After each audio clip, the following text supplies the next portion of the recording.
A Chinese envoy warned on Tuesday that antagonism within the international community over the conflict in Ukraine is disrupting UN work. Dai Bing, China's deputy permanent representative to the United Nations, made the remarks at a Security Council meeting on Ukraine with the theme of incitement to violence leading to atrocity crime.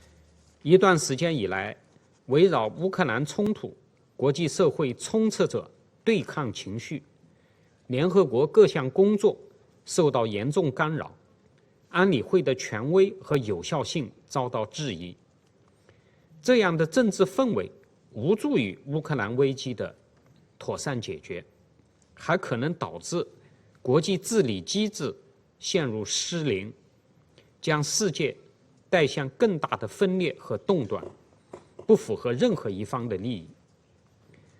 人类命运与共，安全不可分割。冷战思维、霸权逻辑、集团政治早已过时。我们必须以对话取代对抗，以协商取代胁迫，以结伴取代结盟，与共赢取代零和。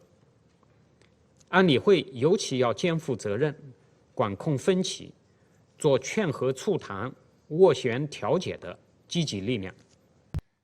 He warned that hate speech between countries can poison the international political climate to the detriment of world peace and stability.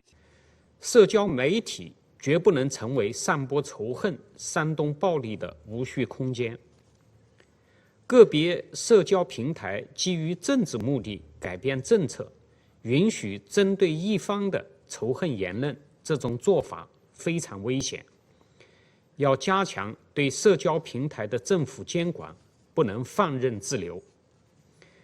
冲突长期化、扩大化将会带来更大的安全风险和外溢效应，任何一方都不可能从中受益。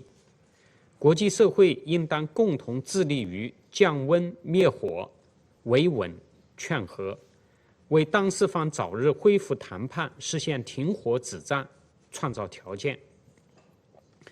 我们奉劝个别国家不要为了自身地缘政治私利继续火上浇油，更不要强迫他国选边站队，加剧国际社会的分裂对抗。